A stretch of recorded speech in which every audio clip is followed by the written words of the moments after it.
All right, hello and welcome to your Project 3 Sentence Builder video. I'm going to show you a couple of shortcuts and features maybe that would help you in the future, I hope.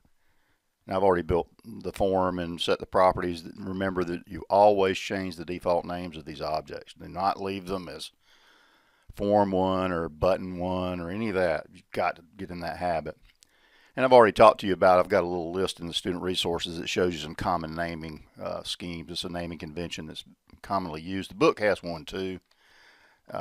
Sometimes they follow it, often they don't. So always on your form, if it's a single form, it's FRM, which is the prefix for a form. So no matter where you are in code, you know that that's a form. And because the subsequent word is main, you know it's the main form of the program.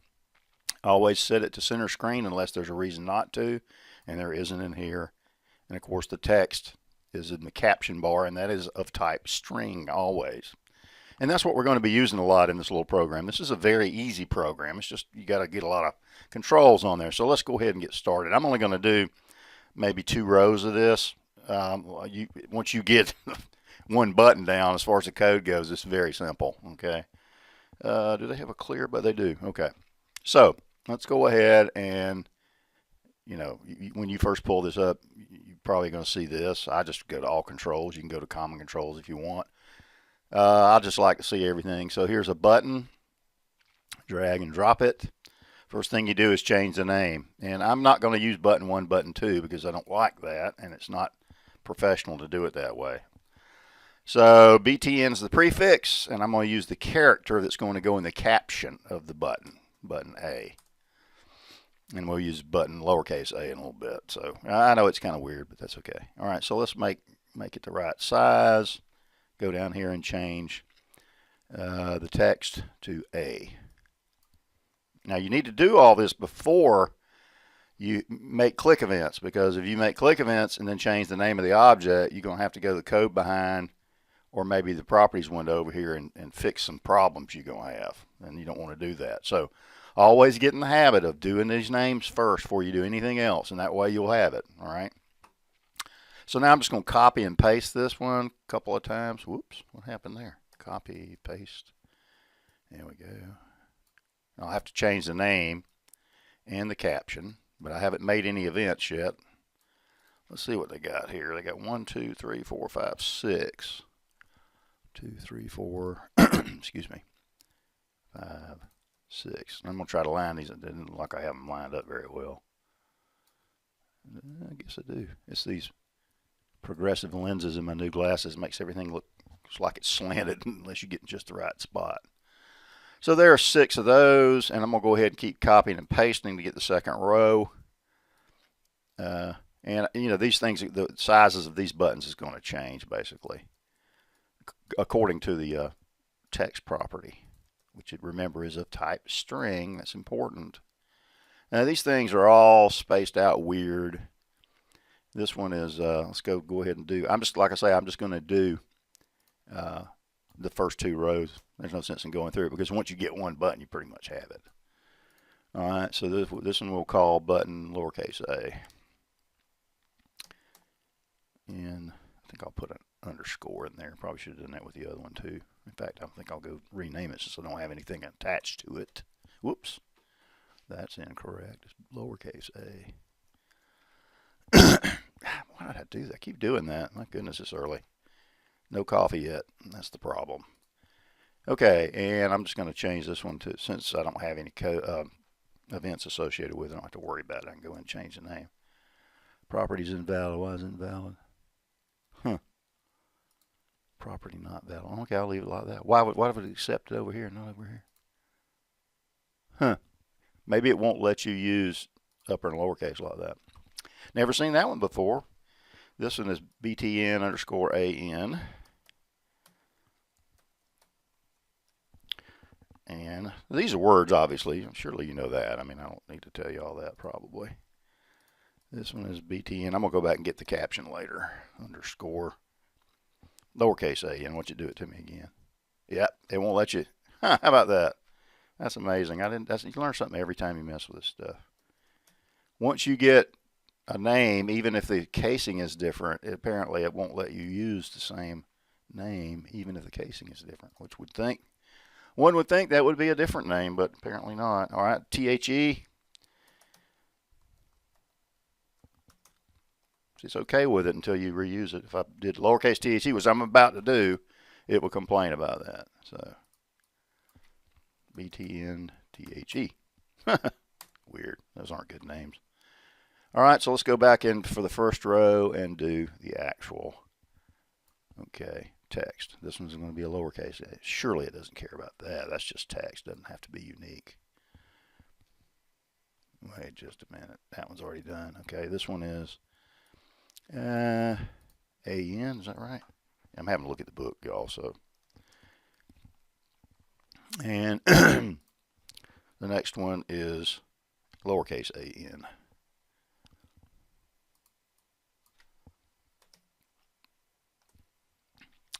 And this one is THE. And then this one is what? Lowercase THE. Okay. All right, so let's go to the, we'll worry about the spacing later. Let's go to the second row, man, and I'll have to change the spacing on these things. Let's go to BTN. You always want to get rid of those default names. MAN. This one is BTN woman. You can use different words, but I would use at least as many buttons as they have. All right. This is woman. Don't send me a form with 3 buttons on it, even though that would be your own design. That's not sufficient. I want you to have to do some work on this. This would be dog. Dog. And then cat. BTN cat. And then BTN car and bicycle.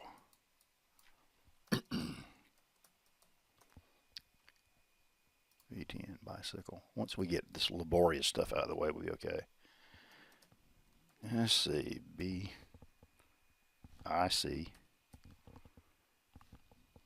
LE. Couldn't spell bicycle. How about that? All right, so now we got to go back and change the caption or the text. The text is of type string. Okay, just remember that. I keep saying that. I want you to make sure you understand that. Man.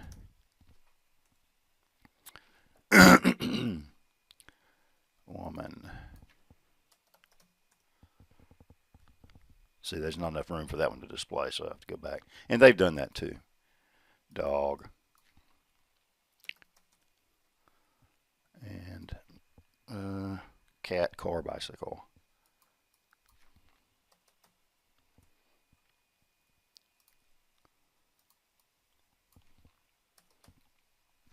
One thing you might want to do also when you get through getting these where you want them is lock the controls, and I'll show you how to do that so that you don't accidentally move something around, which I have done many, many times and regretted it. When you got lots of controls and you're getting them all lined up the way you want them and you get them the way you want them, lock them down. It's too easy to accidentally get, when you're tired especially, and too easy to accidentally click something and drag it in the wrong spot. Okay, so let's save what we have here. I need a couple of other buttons. Let's put our clear is going to go down here, and our build button, is that what they call it? Exit button. It's going to go down here. That's an easy one. Kind of center those in the form. Whoops. Go ahead and get those going. All right, so this one is, remember you changed the name and the caption. This is your BTN clear button. Caption for it is clear. Now, when you're doing these buttons, if they're actable buttons, I wouldn't do it on these word buttons up here, but like clear and exit, you need to have a hotkey combination. I'll show you in just a second. I want my L to be my alt key combination. All right, so what you do is you put an ampersand before the key that you want to be the alt key combination, right? Clear, and that'll put an underline under the L. So when this is running, if the user's got some physical issues or they're just a hotkey user, power user, they'll hit Alt L, and that will fire the click event as if they clicked on the clear button. Exit, I like to use the X for that. It's kind of an industry thing. Let me go up here and change this first. Whoops. This video is too long, but because it's so simple, I guess. Exit. Thank goodness I didn't go through all the buttons. Let's see, where's my text? Okay, that's going to be your exit. So E ampersand XIT. That's your alt key combination for that. All right, so we need a label control. There we go. Now labels are lightweight controls. They don't have as many events associated with them, and they're really just for output. All right. So one thing I want to do is change this to auto size to false. I don't want it automatically sizing based on the amount of text in there. All right, I want a border on it. Border style property. I'm going to go fix single like the book shows. You could do 3D. It would work just as well. Might look better. And change the name to label output. LBL output. And let's see, where's the text alignment? Size. Ooh, what do I want here? Nothing in there. There's text align. Now remember that everything I'm setting during design time can be done at runtime via code. We'll get into a lot of that later. Let's make this center middle, okay, which is what they got in the book, I think, yeah. All right, so now let's go ahead and drag this thing over. Let's make it, let's just put it there for now. Okay, so I think, let's save it. I think we're in pretty good shape. Let's start working on the alignment of these things, all right? Let's see, I might be able to do them all at once. I may have to do them together or separate rows. If you come over here, let's see, where's tools? Where's format? It went away. Oh, there it is. Format. You can align these left, center, right. You can horizontal space and make them equal. That didn't work, so we'll do them one at a time, one row at a time, because it's looking at each one. So let's go to format, horizontal spacing, make equal, and let's do this one together. Format, horizontal spacing, make equal. Now, if you don't like that, you can increase it a little bit. You can go down here to horizontal spacing, increase, right? And then you can come back and align them in the form horizontally. And let's see where we are here. Format, okay, align, center, middles. I want the form, I don't care about that. Center and form, here we go, horizontally. And now I can do these as well, which that may be, those may already be. Format, center and form, horizontally. Okay, so we got them lined up in the form this way. Now obviously you'll want to maybe move them up a little bit, and you'll have to go back and recenter them in the form when you do that, obviously. So center and form, horizontally, there we go, because I messed it up when I moved it around. And you might not be happy with the way that looks. And if you're not, you can change the grid spacing and go in there and just drag them around until you get them where you want them. All right. So I'm going to go ahead and make this one the length of the widest set of buttons, which might be the 4th row. I don't know.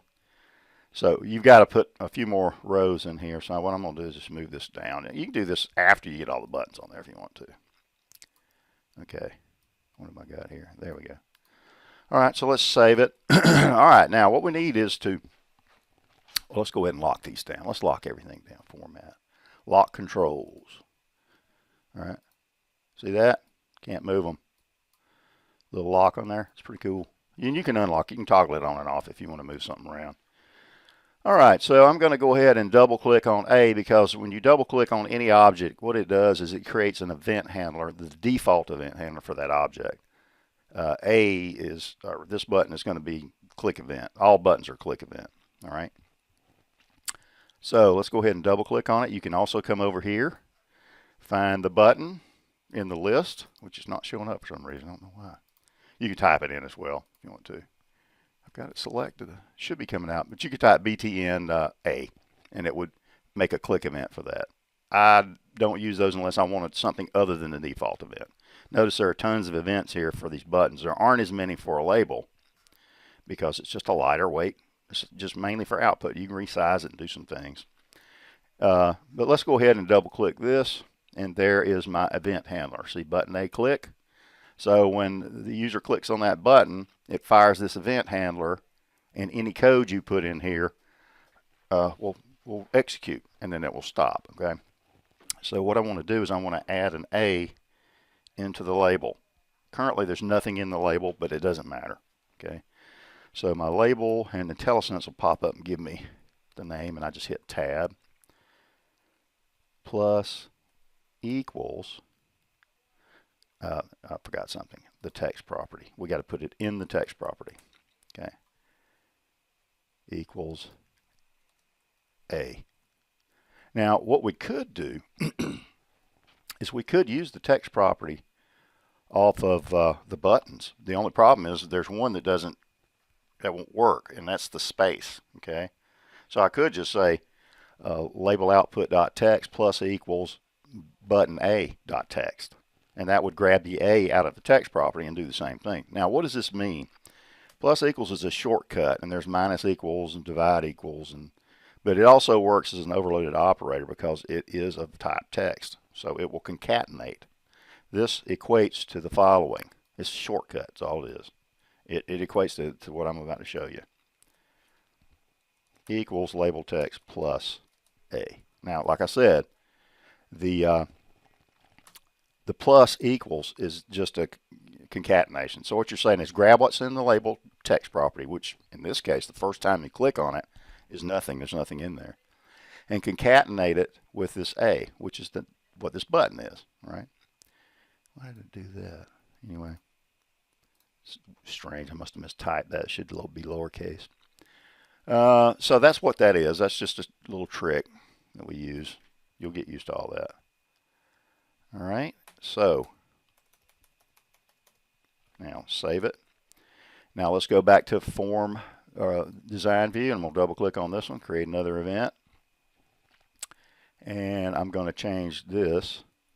Here's something new that it's doing in 2019. I've not seen it do that. It's changing the name of that object, starting with the uppercase. That is strange. I'll have to investigate that.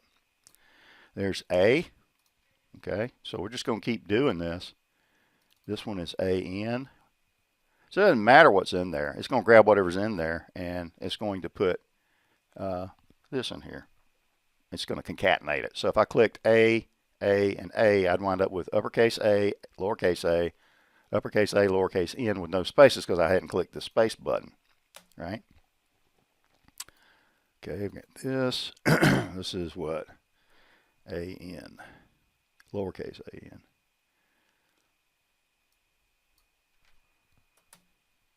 I don't like that new feature where it renames my objects at all. There'll be subtle differences as we go through, I'm sure. THE, uppercase T, lowercase HE, lowercase THE.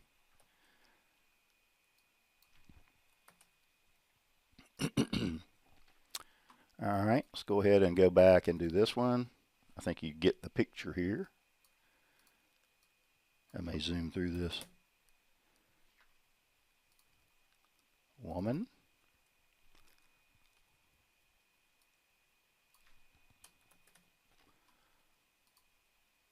Dog.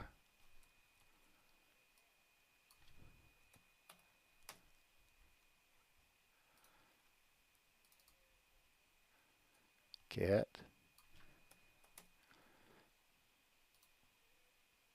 Car.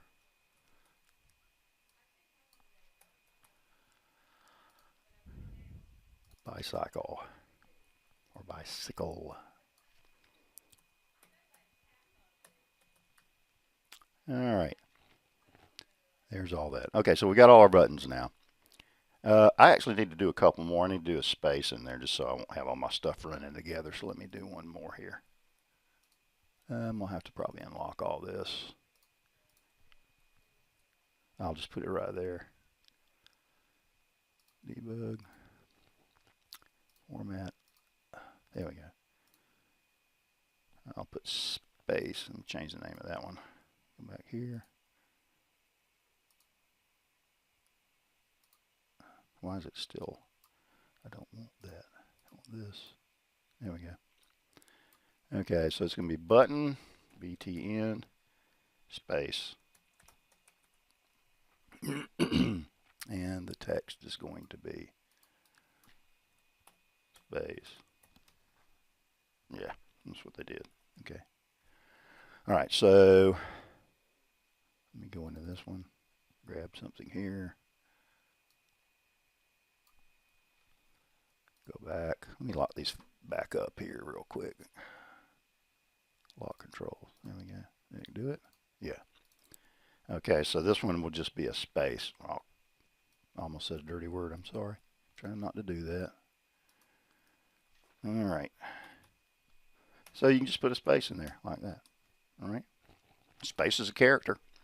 If you look at the ASCII character chart, it's going to be decimal 32, I think. So. All right, so we got all that. Let's go ahead and do the clear.